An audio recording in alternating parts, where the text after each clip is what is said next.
नमस्कार दोस्तों, हर हर महादेव।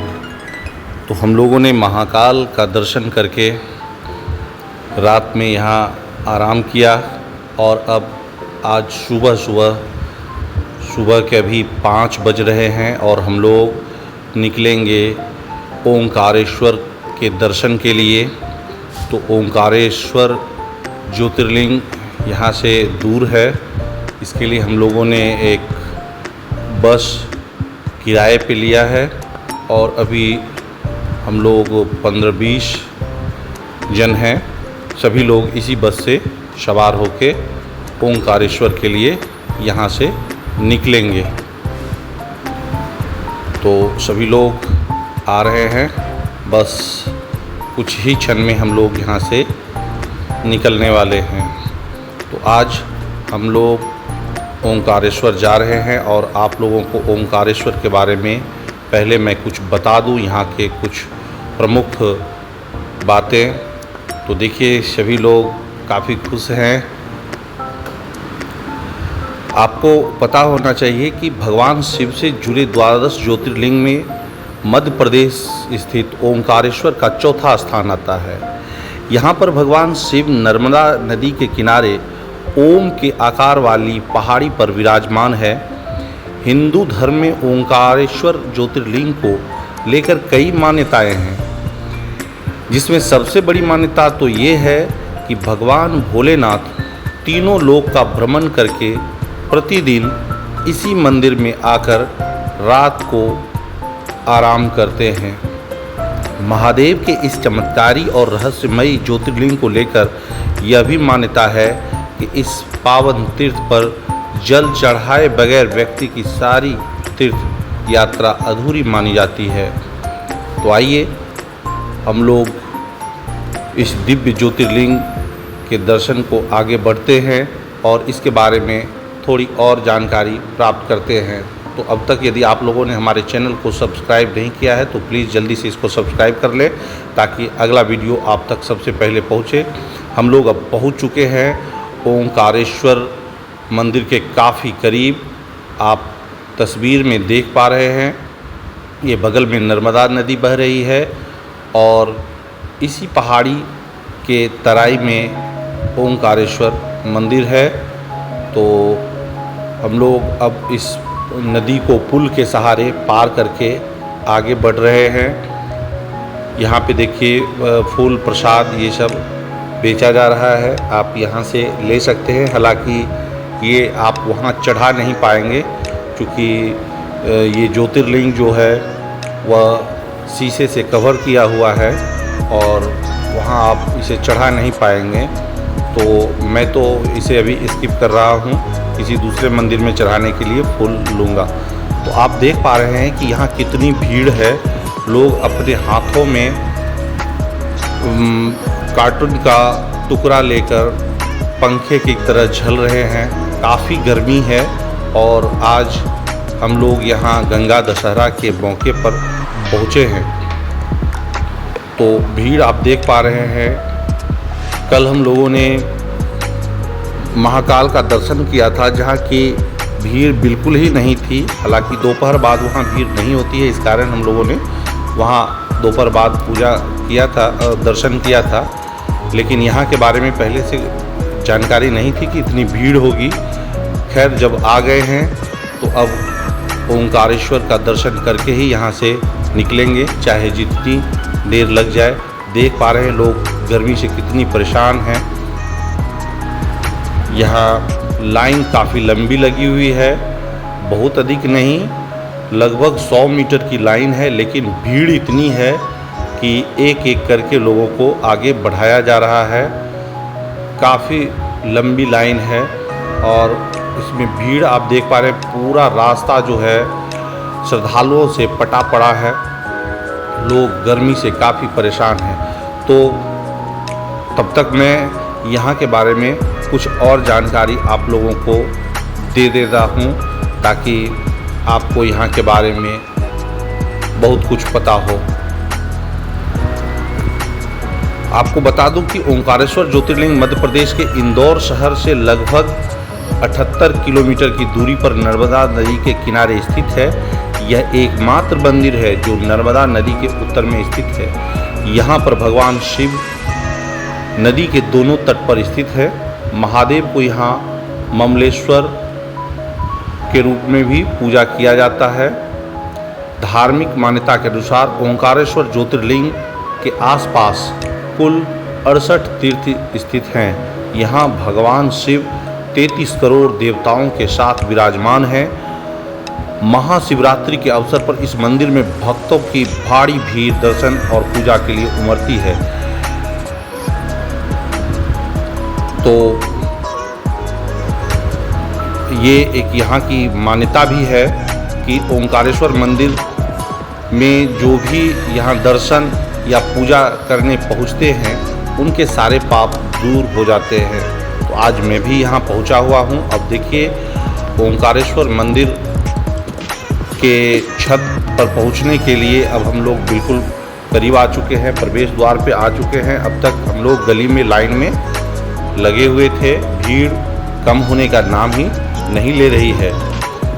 कुछ लोग अपनी सेटिंग के वजह से साइड से भी निकल जा रहे हैं, लेकिन हमें यहाँ कोई सेटिंग नहीं करनी है। जब हम दर्शन को आए हैं तो पूरी ईमानदारी के साथ यहाँ दर्शन करेंगे। तो ये आप देख पा रहे हैं, ये जो सामने एक मंदिर दिख रही है, इसमें गणेश जी विराजमान हैं। गणेश जी का हम लोगों ने दर्शन कर लिया। और अब यहाँ देखिए जिगजैग लाइन है, स्टील के पाइप से घेरा लगा कर जिगजैग लाइन बनाया गया है और यहाँ काफ़ी भीड़ आप देख पा रहे हैं। तो उज्जैन स्थित महाकालेश्वर ज्योतिर्लिंग की भस्म आरती की तरह ओंकारेश्वर मंदिर की शयन आरती पूरे विश्व में प्रसिद्ध है। आप लोग इस जानकारी को ज़रूर रखें। हालांकि ओंकारेश्वर ज्योतिर्लिंग मंदिर में भगवान शिव की सुबह, मध्य और शाम तीनों पहर की आरती होती है। मान्यता है कि रात्रि के समय भगवान शिव यहाँ पर प्रतिदिन सोने के लिए आते हैं। मान्यता यह भी है कि इस मंदिर में महादेव माता पार्वती के साथ चौसर खेलते हैं। यही कारण है कि रात्रि के समय यहाँ पर चौपर बिछाई जाती है और आश्चर्यजनक तरीके से इस मंदिर के भीतर रात के समय परिंदा भी पर नहीं मार पाता है। उसमें सुबह चौसर और उसके पासे कुछ इस तरह से बिखरे मिलते हैं जैसे रात्रि के समय उसे किसी ने खेला हो। खैर, ये धार्मिक मान्यताएं हैं। ये आप देख पा रहे हैं भीड़ कितनी है, लोग पूरा भरा पड़ा है यहाँ पे भीड़ से। और ये आप LED स्क्रीन में देख पा रहे हैं ओंकारेश्वर महादेव को। तो हम अभी आप लोगों को अंदर ले चलेंगे और अंदर में भी आप लोगों को ओंकारेश्वर ज्योतिर्लिंग का दर्शन जरूर कराएंगे। एक और इस मंदिर से जुड़ी धार्मिक कथा है कि ओंकारेश्वर ज्योतिर्लिंग जिसके ये यहाँ के जो राजा मानधाता थे, उन्होंने एक बार भगवान शिव की कठिन तपस्या की, जिससे कि प्रसन्न होकर महादेव ने उन्हें दर्शन देकर 2 वर मांगने को कहा। जिसके बाद मानधाता ने अपने पहले वर में उन्हें इसी स्थल पर विराजमान होने को कहा और उसके बाद कहा कि आपके नाम के साथ मेरा भी नाम जुड़ जाए। मान्यता है कि तब से भगवान शिव यहाँ पर विराजमान हैं और लोग इस क्षेत्र को मानधाता के नाम से भी जानते हैं। तो अब हम लोग ऊपर की ओर लगातार बढ़ते जा रहे हैं। भीड़ आप देख ही पा रहे हैं कि कितनी भीड़ है। हम लोग अब यहाँ पहुँच चुके हैं, नंदी के पास पहुँच चुके हैं। नंदी की जो प्रतिमा है वह मंदिर के मुख्य गेट के ठीक सामने में है और हम लोग यहाँ आकर अब जयकारा लगाना शुरू कर दिए हैं ताकि जल्द से जल्द बाबा का दर्शन हो जाए। हालांकि अभी यहाँ पर ये दोपहर की आरती चल रही है, इस कारण से कुछ देर के लिए मंदिर के पट को बंद किया गया है। लोग काफ़ी उत्साहित हैं क्योंकि काफ़ी लंबी लाइन से गुजरते हुए यहाँ तक पहुँचते पहुँचते हमें लगभग 6 घंटे लग चुके हैं। आपको विश्वास नहीं होगा, चूँकि आज गंगा दशहरा का दिन था, इस कारण से यहाँ काफ़ी भीड़ है। लोग नर्मदा नदी में नहाने और ओंकारेश्वर महादेव का दर्शन करने के लिए यहाँ आज इस शुभ दिन में पहुँचे हुए हैं। इस कारण से भी यहाँ भीड़ काफ़ी अधिक है और लगभग 6 घंटे हो चुके हैं, तब जाकर हम लोग यहाँ गर्भगृह के काफ़ी करीब पहुँच पाए हैं। तो अब कुछ ही देर में गर्भगृह का पट खुलने वाला है और हमें यहाँ ओंकारेश्वर महादेव का दर्शन हो पाएगा। तो देखिए यहाँ एक ये महिला है, वो काफ़ी भीड़ के कारण और गर्मी के कारण बेहोश होकर गिर गई है। लोग उन्हें अपने रुमाल तौलिए से हवा दे रहे हैं। वो नीचे गिरी हुई है महिला, आपको दिखाऊंगा। उन्हें लोग उठाने की कोशिश कर रहे हैं। तो भीड़ ही इतनी है कि लोग हर कोई परेशान है, लेकिन मन में यह भी एक उत्साह है कि हम ओंकारेश्वर महादेव का दर्शन अब कुछ ही क्षण में कर लेंगे। यहाँ पर वीडियो बनाना, फ़ोटो खींचना मना है, लेकिन इतनी भीड़ है कि किसी को रोकने कौन यहाँ पहुँच सकता है। यहाँ हर कोई इस मंदिर के गर्भगृह की जो दृश्य है उसे अपने मोबाइल में कैद कर रहे हैं, इस क्षण को अपने मोबाइल में कैद कर रहे हैं और प्रतीक्षा में हैं कि जैसे ही गर्भगृह का पट खुलेगा लोग अंदर जाकर ओंकारेश्वर महादेव का दर्शन कर पाएँ। तो यही महिला है जो अभी बेहोश होकर गिर गई थी गर्मी के कारण। इन्हें गस्त लग गया था और इनके सिर में थोड़ा चोट लगा है, इस कारण से इसके माथे में दुपट्टे से बांध दिया है। देख रहे हैं वो काफ़ी परेशान है महिला, और बगल की महिला उन्हें सहारा दे रही है। इस तरह हो जाता है, काफ़ी गर्मी है और ये सुबह से महिला लाइन में लगी हुई है हम लोग के साथ ही। काफ़ी लेट हो जाने के कारण, भूखे प्यासे रहने के कारण और गर्मी इतनी है कि ये बर्दाश्त नहीं कर पाई और बेहोश होकर गिर गई। इसके सिर में काफ़ी चोट लगा हुआ है। फिर भी इनके मन में यह है कि मैं जब तक दर्शन नहीं कर लूँगा ओंकारेश्वर महादेव का, तब तक मैं लाइन से बाहर नहीं निकलूँगी। इसी आस्था और विश्वास के साथ अभी तक यह महिला लाइन में लगी हुई है। तो ऐसा लग रहा है कि अब गर्भगृह का पट खुल गया है, लोग धीरे धीरे आगे बढ़ने लगे हैं। तो हम लोग भी अब धीरे धीरे आगे बढ़ रहे हैं। और आपको बता दूं कि हम लोग सुबह 5 बजे ही निकले थे। वहाँ से निकलने के बाद हम लोग यहाँ लगभग 11 बजे पहुँच चुके थे और 11 बजे पहुँचने के बाद नर्मदा में स्नान करके हम लोग यहाँ ओंकारेश्वर महादेव के दर्शन के लिए लाइन में लग गए और तब से लाइन में लगे हुए ही हैं। और अब देखिए यहाँ काफ़ी लगभग 5 बज गया है, शाम का 5 बज गया है और अब हम लोग कहीं जाकर ये देख पा रहे हैं गर्भगृह का जो दरवाज़ा है वो खुला हुआ है, आप देख पा रहे हैं। ये 6 घंटे के बाद हम लोगों को अंदर प्रवेश करने का मौका मिल पा रहा है।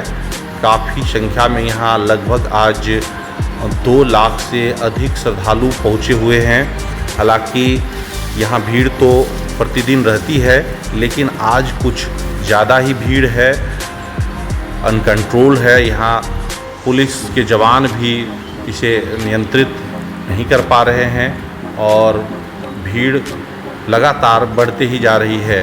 अभी भी जहाँ से हम लाइन लगे थे वहाँ उतनी ही भीड़ अभी भी है और अब आखिरकार हम लोग गर्भगृह में प्रवेश कर रहे हैं। तो देखिए सभी लोग यहाँ गर्भगृह तक मोबाइल से अपनी सेल्फी ले रहे हैं, अपने इस क्षण को मोबाइल में कैद कर रहे हैं। तो मैं तो ये सलाह दूंगा कि अपने मोबाइल को बचा के रखें, नहीं तो यदि यहाँ पे आपका मोबाइल गिर जाता है तो फिर आप उसे उठा नहीं पाएंगे, इतनी ही भीड़ है। तो देखिए, श्रद्धालु हमारे साथ जो आए हुए थे उनमें से कई श्रद्धालु आगे बढ़ चुके हैं। आप देख पा रहे हैं, ये हम लोग पहुंच चुके हैं। ओंकारेश्वर महादेव का दर्शन आप कर सकते हैं। ये शीशा के अंदर से ही अंदर में भी दर्शन कराया जा रहा है। तो हम लोगों ने ओंकारेश्वर महादेव का बहुत ही अच्छे तरीके से दर्शन कर लिया।